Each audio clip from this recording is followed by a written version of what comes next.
अभी तो मीटिंग देखी, अच्छा लगा। यहाँ पे फीस थी 1250 रुपए। अब मैं घर गया एक्साइटेड था। पापा एक कमाल का बिजनेस आया है, ये कर दूंगा वो कर दूंगा, खूब सारे लोग जोड़ दूंगा। अब मैं इतनी एक्साइटमेंट, और जैसी वो एक्साइटमेंट मैं घर जाके मैंने बोली, पापा ने मेरा गुब्बारा फोड़ दिया। पागल हो गया, तेरे बस की नहीं है, बेकार है, कुछ नहीं होता। जब मैं जवान था मैंने भी ऐसी वो एक बर्तन बनाने वाली कंपनी आई थी, 3 मेंबर बनाओ, फिर वो बर्तन मिलते थे। मैंने कहा अच्छा कभी आप भी जवान थे? मैंने तो कभी देखा नहीं, मैं तो बूढ़ा ही देखा हमेशा। क्या तो उन्होंने ऐसी ऐसी बातें करी, मेरा गुब्बारा फट, कोई जरूरत नहीं करने की, तो क्या दुकान संभालो, दुकान चल नहीं रही, इतना पैसा लगा रखा है, सुबह से रात तक कुछ नहीं, आपकी कमाई होती नहीं है और तुम और कामों में लग रहे हो। तो इतना पैसा लगाओ दुकान में, ऐसे कैसे छोड़ दे भाई। मैं कोई बात नहीं। अब इधर से मेरे बार बार दोस्त फोन करे, ज्वाइन कर। एक दिन तो मैंने गुस्से में कह ही दिया, मैं करूं क्या, ये बुड्ढा मान नहीं रहा, कहां से ज्वाइन करूं भाई। तो अब क्या करें, तो उनकी मदर भी उनके साथ में बिजनेस को शुरू कर चुकी थी। तो उन्होंने मुझे बोला, लोकेश एक काम कर, अगर तेरे फादर नहीं मान रहे हैं और तू करना चाहता है इस बिजनेस को, तो एक काम कर, अपने घर में एक मीटिंग रखवा ले, एक होम मीटिंग।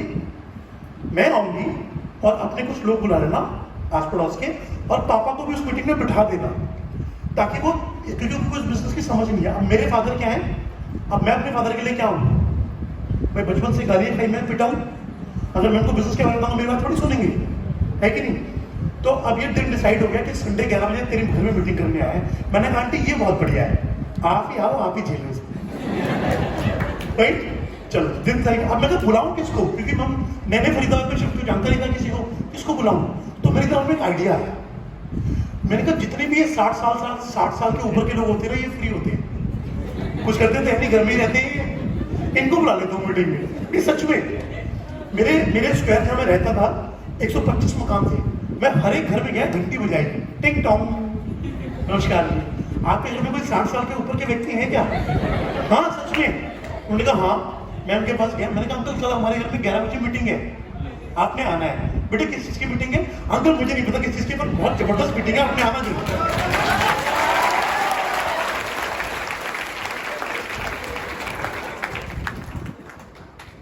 ठीक है बेटा आ जाएंगे। अब मीटिंग का टाइम सेट था, 11 बजे आ गए 8-10 लोग। अब 8-10 लोग आ गए तो कोई फोन सुन रहा है क्या? अच्छा ओके, अच्छा। अब 8-10 लोग आ गए, मीटिंग का टाइम सेट। अब वो जैसी मीटिंग शुरू हुई, वो सवाल पूछे बीच में, कंपनी भाग गई तो क्या होगा, ये हो गया तो क्या होगा। मैं मन खुश, मैंने कहा देखो मैंने तो ज्वाइन भी नहीं किया, मेरी टीम भी बन रही है। भाई वो आके समझा रहे, मैंने बुला लिया, टीम बन गई, बहुत बढ़िया, अब तो मैं अमीर हूँ। अब जैसी मीटिंग खत्म हुई, वो सब चले गए अपने घर, समोसे खा के अपने घर चले गए। अब क्योंकि मेरे दोस्त और उनकी मदर आए हुए थे मीटिंग करने, हम अपनी गाड़ी में, तो मेरे फादर और मैं उनको बाहर छोड़ने गए, घर के बाहर तो छोड़ने जाते हैं ना। तो जाते मेरे दोस्त की मदर ने कह दिया कि चलो लोकेश का फॉर्म तो भर ही देते हैं। अब जैसे उन्होंने ये बोला, तो फॉर्म भरने का मतलब क्या है? फॉर्म भरने का मतलब ज्वाइनिंग, मतलब पैसे प्रोडक्ट किट मिलती थी उस समय, 1250 रुपए देने पड़ेंगे। अब जैसे ही उन्होंने बोला फॉर्म तो भर ही देते हैं, मैंने अपनी फादर की तरफ देखा, जैसे गाय का बछड़ा होता है ना, अपनी गाय की तरफ देखता है।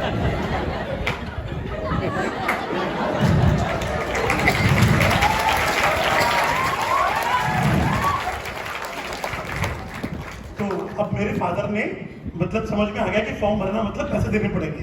तो मेरे फादर ने कम से कम इमेजिन में, सच में नहीं, सोच में इतना बड़ा पत्थर अपनी छाती पे रखा और बोल दिया हाँ कर ले भाई। तो मेरा फॉर्म भरा गया, मैंने ज्वाइन कर लिया इस बिजनेस को।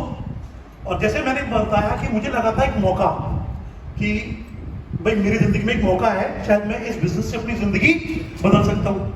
अब मुझे ऐसा लगा जैसे मेरे को लगा है एक मौका मिला है, ऐसे मेरे दोस्तों को भी लगेगा कि एक मौका है।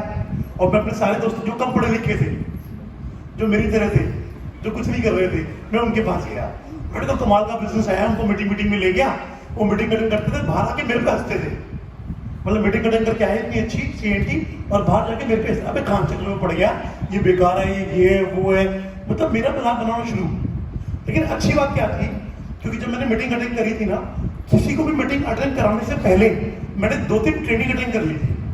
और एक ट्रेनिंग में मेरे अपलाइन ने, जो हमारे एम्बेसडर भी हैं यहाँ पे, मिस्टर देवदीप देव साहब, उन्होंने एक बात बहुत अच्छी बोली थी। उन्होंने एक बात बताई थी कि इस बिजनेस में ना आज तक भी एक भी इंसान ऐसा नहीं है, एक भी इंसान ऐसा नहीं है जो नाकामयाब हुआ।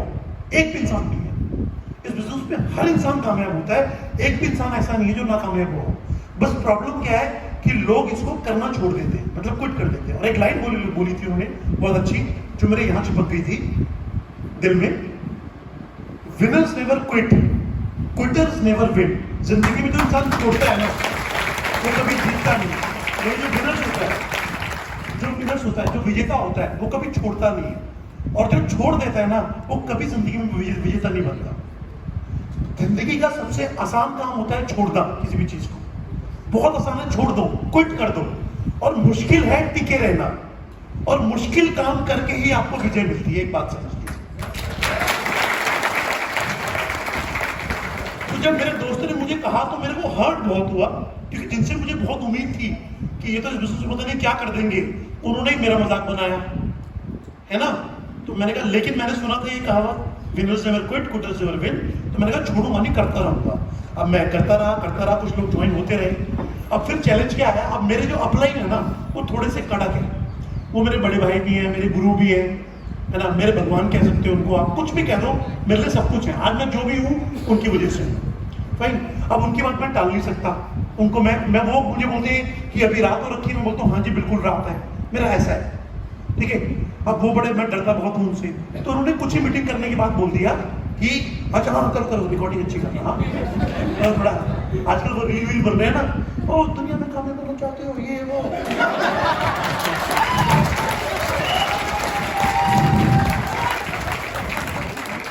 भाई तो अब क्या बोलते हैं, तो उन्होंने कहा लोकेश अब मैंने बहुत तेरे लिए प्लान दिखा दिया, तू प्लान खुद दिखा। अब खुद दिखा मतलब, अब मैं डर गया, मुझे प्लान दिखाना नहीं आता था। अब दिखाऊं तो दिखाऊं कैसे। लेकिन अगेन एक बात समझ में मुझे आ गई थी कि इस बिजनेस में अगर कामयाब होना है, क्योंकि मेरे नीचे लोग ज्वाइन करना शुरू हो गए थे, अब मेरी मीटिंग वो करते थे, उनकी भी मीटिंग वो करते थे, लेकिन कब तक, कहां तक। तो मुझे एक बात समझ में आ गई थी, अगर इस बिजनेस में कामयाब होना है ना तो अपने कंधे पे बंदूक रख के चलनी पड़ेगी। किसी और के कंधे पे बंदूक रख के आप नहीं चला सकते, अपना कंधा इस्तेमाल करना पड़ेगा। यानी इस बिजनेस में अगर कामयाब होना है तो आपको प्लान खुद दिखाना आना चाहिए। आपको किसी को समझाना, किसी को मोटिवेट करना खुद होना चाहिए। आपके लिए कोई किसी को प्लान नहीं समझाएगा बहुत टाइम तक। शुरू में ठीक है जब तक आपको नहीं आता, लेकिन 1 महीना 2 महीने बाद आपको खुद प्लान दिखाना आना चाहिए। आप प्रोफेशनल उसमें आ जाओ। मतलब देखो आप देखो ना, फर्स्ट टाइम में कुछ लोग हैं इनके पास काला कोट पहना हुआ है, टाई पहनी हुई है।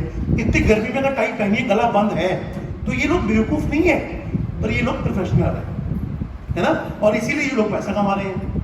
तो अगर आपको वहां से यहाँ पहुंचना है तो इनकी तरह बनना शुरू कर दो। तो मेरे को समझ में आ गया कि मुझे प्लान दिखाना पड़ेगा, लेकिन चैलेंज ये है मुझे दिखाना नहीं आता, मुझे लिखने की प्रॉब्लम है। अगर आप मेरा फोन देखोगे ना, मेरा फोन देखोगे ये वाला, तो इसमें अगर आप नेम लिस्ट पे जाओगे तो अगर तौहीद जी का नाम लिखा हुआ है 2 बार, मान लीजिए अलग अलग मेरे 5 तौहीद जानकार हैं मान लीजिए, तो पांचों तौहीद की स्पेलिंग अलग होगी, अलग अलग होगी। क्योंकि मुझे सही स्पेलिंग मालूम है, मैं तो जो समझ में आता है वो लिख देता हूँ, है ना। तौहीद जी आपकी गलत है इसमें? नहीं। चेक किया आपने? नहीं करी? चेक करना गलती होगी वैसे, है ना। तो अभी मुझे इनफैक्ट वसीम था, मैंने कहा वसीम का नंबर ले लूं, वसीम का नंबर मुझे दे रहा था वसीम, तो मैंने उससे स्पेलिंग पूछ ली ताकि मैं गलत ना लिखूं, है ना। तो मेरी प्रॉब्लम ये, अब मैं किसी उस समय क्या था ना, flip chart, laptop, flip chart कुछ नहीं था, आपको पेपर पे लिख के प्लान समझाना पड़ता था। तो अब वहां पे मैं लिखूंगा तो मेरी स्पेलिंग गलत है, मेरी राइटिंग भी बहुत गंदी है, कैसे करूं, है ना भाई। आज तो मैं बोल रहा हूं कि मैं स्कूल पास आउट नहीं हूं, तब थोड़ी बोलता था, तब तो मैं ग्रेजुएशन बोलता था अपने आप को,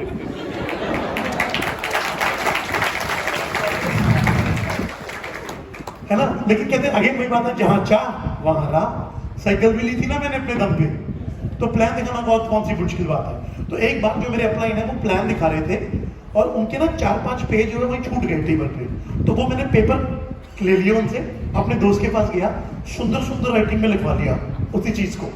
मैंने कहा अब आ जाओ, डार्लिंग तो बोला अब ले आओ डार्लिंग, गेस्ट ले आओ, कितने मर्जी ले आओ, कोई दिक्कत नहीं, क्योंकि मैंने प्लान का रट्टा लगा लिया था। हम स्कूल में रट्टा लगाते थे, 8th क्लास में आता था हड़प्पा संस्कृति, टीचर कहता है जरूर आएगा, है ना। माय फ्रेंड का हिस्से, है ना, है कि नहीं। सिक लीव पक्का आती थी, आई बैक टू से, है कि नहीं। तो ये हम रट्टा लगाते थे ना, तो ऐसे मैंने कहा 1 घंटे का प्लान है, एक बार रट्टा, 1 घंटे की CNT रट्टा लगा लो ना।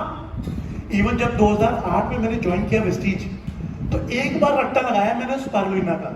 स्पारुलिना क्या होता है? एल्गी होती है, काई होती है, 46 में से 45 न्यूट्रिएंट होते हैं इसमें। अंडों के मुकाबले 6 गुना, दूध के मुकाबले 14 गुना, और कच्ची दालों के मुकाबले 3 गुना ज्यादा प्रोटीन है इसमें। पालक के मुकाबले 5 से 8 गुना ज्यादा आयरन है इसमें। गाजर के मुकाबले 25 गुना ज्यादा बीटा कैरोटीन है इसमें। अब ये मैं कोई इंटेलिजेंट नहीं हूं, मैं रट्टा लगाया हुआ है, लेकिन सामने वाले आदमी को थोड़ी पता रट्टा लगाया है, वो तो उसको बड़ी बोल रही है।